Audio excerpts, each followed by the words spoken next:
तो हेलो दोस्तों, कैसे हो आप सब। आशा करता हूँ कि आप सब ठीक होंगे। अगर आपने मेरे चैनल को अब तक सब्सक्राइब नहीं किया तो मेरी आपसे रिक्वेस्ट है कि जल्दी से जाके सब्सक्राइब कर दो। और जिस किसी ने भी इस अनीम के पहले के एपिसोड नहीं देखे हैं तो मैंने डिस्क्रिप्शन में लिंक डाल दिया, तो आप जाके देख लेना। आज हम इस अनीम का 3rd एपिसोड देखेंगे, तो चलिए बिना देरी करे हुए शुरू करते हैं। इस एपिसोड की शुरुआत हम इन दोनों को देखते हैं जो कि अभी भी कंफ्यूजन में होते हैं कि आखिरकार इतनी अमीर लड़की इतने छोटे से घर पर कैसे आ गई। इस छोटे से घर में जाकर मियो का बॉडीगार्ड मियो से कहने लगता है कि अब मैं ये और नहीं कर सकता, ये अमीर होने का नाटक बंद कीजिए प्लीज। इस पर फिर मियो कहती है कि मैं अयोमा सेंट्रल इंडस्ट्रीज के मालिक की बेटी हूँ, तो इसलिए मैं गरीबों की तरह नहीं रह सकती। फिर ये बॉडीगार्ड मियो से कहने लगता है कि सच कड़वा होता है, लेकिन अब आप कंपनी प्रेसिडेंट की बेटी नहीं हो। इस पर फिर मियो कहती है कि डैड मुझसे हमेशा कहते थे बोलना नहीं कि तुम अयोमा परिवार का हिस्सा हो। फिर ये बॉडीगार्ड मियो से कहने लगता है कि आपकी मम्मी पैसे कमाने के लिए बहुत मेहनत कर रही हैं और तुम ये सब इकट्ठा ही खरीद कर ले आई, अब हम इसका क्या करेंगे। फिर मियो कहती है कि मुझे नहीं पता, मेरे पास बस एक 10,000 का ही नोट था। इस पर फिर बॉडीगार्ड कहता है कि लेकिन वो आपके 4 महीने की पॉकेट मनी थी, आपको अपने पास खुले पैसे रखने चाहिए। आप अकेले ये 10 ब्रेड नहीं खा सकती और कुछ दिन में ये खराब भी हो जाएंगे। फिर ये लड़की मियो कहने लगते है कि अगर ब्रेड नहीं रहेंगे तो मैं मिठाई भी खा सकती हूँ। इस पर फिर ये बॉडीगार्ड बहुत ज्यादा भड़क जाता है और कहने लगता है कि बस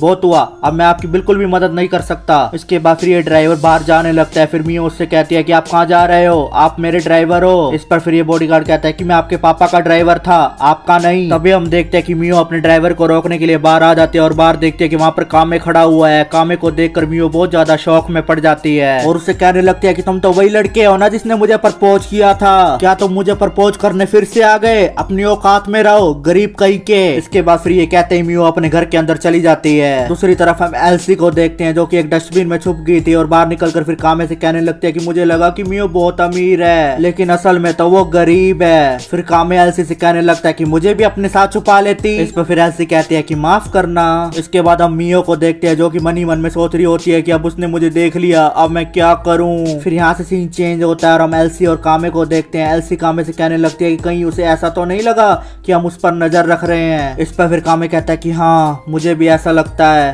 फिर एल्सी कहने लगते हैं कि इस बार भी अच्छी शुरुआत नहीं हुई। फिर कामे कहता है कि नहीं, इस बार खेल जल्दी खत्म हो जाएगा। ये सुनकर एल्सी पूरी तरह से कंफ्यूज हो जाती है। फिर कामे एल्सी से कहने लगता है कि आओ तुम्हें एक काम की बात बताता हूँ। कामे कहता है कि हमारे स्कूल में किसी को नहीं पता कि मियो गरीब है, इसका मतलब ये बात सिर्फ मुझे पता है। हम दोनों के बीच का ये राज हमारे रिश्ते को और गहरा करने में मदद करेगा। फिर एल्सी कहने लगती है कि लेकिन आपको ये पता चला क्योंकि हम उनकी बातें सुन रहे थे। फिर कामे कहता है कि मैंने तुमसे कहा ना, बुरे इंप्रेशन को अच्छे इंप्रेशन बनने में देर नहीं लगती। इस पर फिर एल्सी कहती है कि लेकिन ऐसा सिर्फ गेम में होता है। फिर कामे कहने लगता है कि मैंने कब कहा कि असली जिंदगी में होता है। फिर कामे गुस्से में कहता है कि आदमी एक ऐसे हथियार से युद्ध करना पसंद करता है जिसे वो परिचित हो। मैंने सोच लिया मैं गेमिंग की दुनिया के सारे सिद्धांत ध्यान में रखकर असली दुनिया में लड़ाई करूंगा। इसके बाद फिर हमें अगले दिन का सीन दिखाया जाता है जहाँ पर मियो अपने स्कूल में जाने लगती है। तभी हम देखते हैं कामे वहाँ पर ड्राइवर के गेटअप में आ जाता है और मियो से कहने लगता है कि मैं आपको स्कूल में छोड़ देता हूँ। कामे मियो से कहता है कि जब मुझे पता चला कि आपका ड्राइवर नहीं आया तो मैं भागता हुआ चला आया। ये देखकर मियो पूरी तरह से कंफ्यूज हो जाती है और कहने लगती है कि प्रपोज करने वाला गरीब जासूस, तुमने कल से ये क्या लगा कर रखा है। तभी हम देखते हैं कामे इस साइकिल को अपने आगे रखकर मियो से कहने लगता है कि प्लीज बैठिए इस पर। फिर मियो कहने लगती है कि मैं तुम्हारे साथ नहीं जा रही हूँ, इससे अच्छा तो मैं पैदल चली जाऊंगी। तभी हम देखते हैं कि मियो वहाँ से भागने ही लगती है कि उसका पैर फिसल जाता है और वो वहाँ पर गिर जाती है। हम देखते हैं कि उसके सारे ब्रेड वहाँ पर बिखर जाते हैं। फिर कामे पीछे से मियो को कहने लगता है कि पैदल चलने में तुम्हें थोड़ी तकलीफ होगी, इसलिए जल्दी से साइकिल पर बैठ जाओ। इस पर फिर मियो गुस्से में कहते हैं कि मैं कभी भी ऐसी सस्ती दिखने वाली चीज पर नहीं बैठूंगी। तभी हम देखते हैं कि एल्सी साइकिल को एक रथ में कन्वर्ट कर देती है। फिर कामे मियो से कहने लगता है कि आपकी सेलिब्रिटी जैसी छवि बनाए रखने के समर्पण से मैं बहुत खुश हुआ,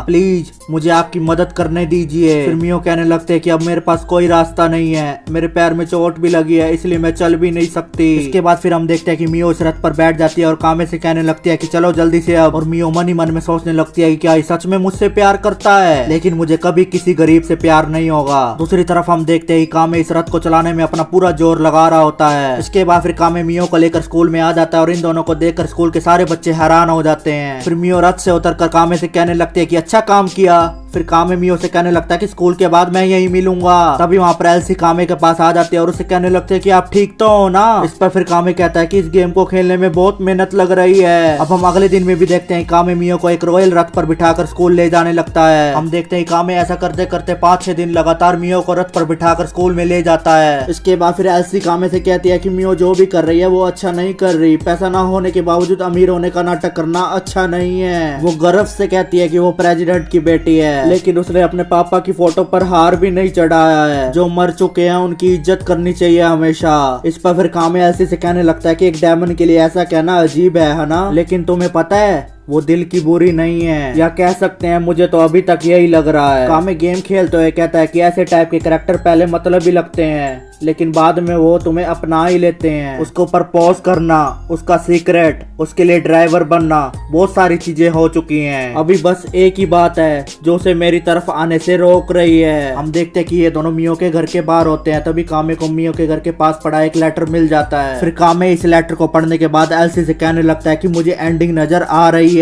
वहीं दूसरी तरफ हम देखते हैं कि मियो की स्कूल की छुट्टी हो चुकी होती है और मियो स्कूल के बाहर कामे का वेट कर रही होती है। मियो गुस्सा होकर वहाँ से जाने ही लगती है कि कामे मियो को रिसीव करने के लिए रथ लेकर आ जाता है। कामे को देखकर मियो कहने लगते हैं कि तुम लेट हो बहुत ज्यादा। इस पर फिर कामे कहने लगता है कि प्लीज जल्दी कीजिए, मैंने आपके लिए एक ड्रेस भी तैयार करके रखी है। ये सुनकर मियो पूरी तरह से कंफ्यूज हो जाती है और कहने लगती है कि क्या कह रहे हो तुम। फिर यहाँ से सीन चेंज होता है और मियो को देखते हैं जो कि वो नई ड्रेस पहन कर आ जाती है और उसके हाथ में वही लेटर होता है जो कामे ने पढ़ लिया होता है। मियो इस लेटर को देखकर कहती है कि कामे को इसके बारे में कैसे पता चला, मैं इसे इग्नोर कर रही थी। वो इस लेटर को फाड़ने ही लगती है। कामे कोट पैंट पहनकर वहाँ पर आ जाता है। फिर कामे मियो से कहने लगता है क्या ये ड्रेस ठीक है, इस ड्रेस को खास मैंने आपके लिए चुना है। फिर कामे को इस गेटअप में देखकर मियो मन ही मन में सोचने लगती है कि ये तो बहुत क्यूट लग रहा है, अच्छे कपड़े पहने हैं इसलिए ना। इसके बाद फिर कामे मियो को बोलने लगती है कि तुम्हें किसने कहा कि मुझे पार्टी में आना है। फिर कामे मियो से कहता है कि उस पुराने अपार्टमेंट में रहकर आप थक गई होंगी, मुझे लगा कि आपको कभी कभी ऐसे अमीर लोगों की पार्टी में आने का मन करता होगा। इस पर फिर मियो कहने लगते है कि मैं उसके बारे में बात नहीं कर रही हूँ, पार्टी वहाँ है, ये पीछे वाला आंगन है, गरीब ड्राइवर कहीं के। फिर कामे कहता है कि वैसे मुझे डांस करना आता नहीं है, तो मैं सोच रहा था कि आप मुझे सिखा दो। फिर मियो कामे से कहने लगते है कि तुम सच में इस पार्टी में आना चाहते हो,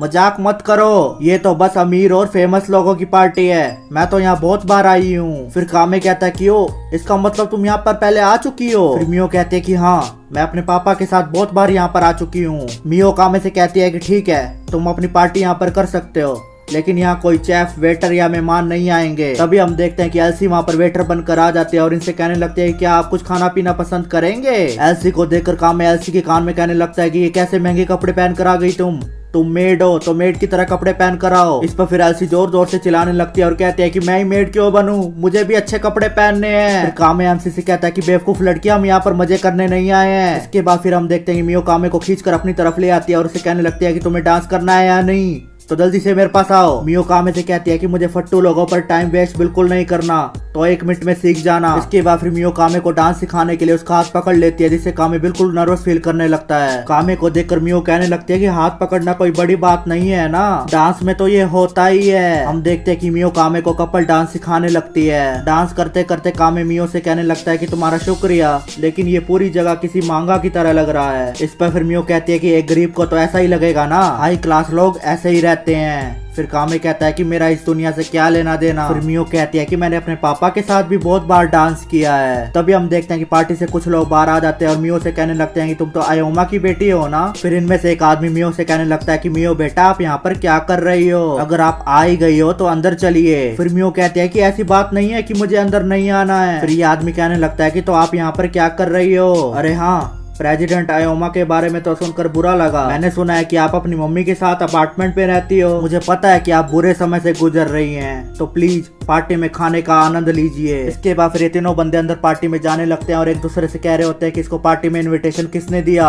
और वो सच में आ भी गई, सिर्फ खाना खाने के लिए आई होगी। इस पर फिर कामे मियो से कहने लगता है कि आपको अब ये बंद कर देना चाहिए, अगर आप इस दुनिया में रहेंगे तो यही होगा। फिर मियो कहती है कि चुप हो जाओ, मैं अमीर हूँ, तुमने कहा था ना तुम मेरी मदद करोगी। फिर कामे कहने लगता कि अब बस बहुत हो गया, मुझे यकीन है आपके पापा भी यही चाहते हैं। उनके गुजरने के बाद आपने ये अमीर होने का नाटक शुरू किया और उनकी फोटो पर हार तक नहीं लगाया, लेकिन अब आपको अपना जीवन खुद जीना होगा। फिर मियो कहती है कि मेरे पापा अभी भी मेरे दिल में जिंदा हैं। तभी कामे मियो के क्लोज आकर उससे कहता है कि तुम्हारे पापा ये भी चाहते होंगे कि तुम हमेशा खुश रहो, इसलिए अब मुझे तुम्हें मुस्कुराते हुए देखना है। ये सुनते ही मियो कामे के मुंह पर पंच मारकर उसे नीचे पटक देती है और उससे कहती है कि तुम धोखेबाज हो, तुम मेरी मदद करने का नाटक कर रहे थे, ये तुम्हारी चाल थी। इसके बाद फिर कामे मियो को पकड़कर उससे कहता है कि मैंने तुम्हारे दिल में अपनी जगह बनानी है, अगर तुम्हें ये पसंद नहीं है तो तुम वापस उस दुनिया में जा सकती हो। तुम्हें खुद चुनना होगा कि तुम्हें अपना जीवन कैसे जीना है। ये कहते ही कामे मियो को कसकर पकड़ लेता है और उसे किस करने लगता है। तभी हम देखते हैं कि मियो में से लूज सोल निकलने लगती है, जिसे देखकर एल्सी बहुत ज्यादा खुश हो जाती है और उस लूज सोल को एक बॉक्स में डालकर उसका ढक्कन बंद कर देती है। इसके बाद फिर यहाँ से सीन चेंज होता है, हम इन दोनों को देखते हैं जहाँ पर एल्सी कामे से कहने लगते हैं कि आपकी वजह से हमने दो सोल पकड़ ली। तभी हम देखते हैं कि वहाँ पर मियो आ जाती है और कामे से कहने लगती है कि एक्सक्यूज मी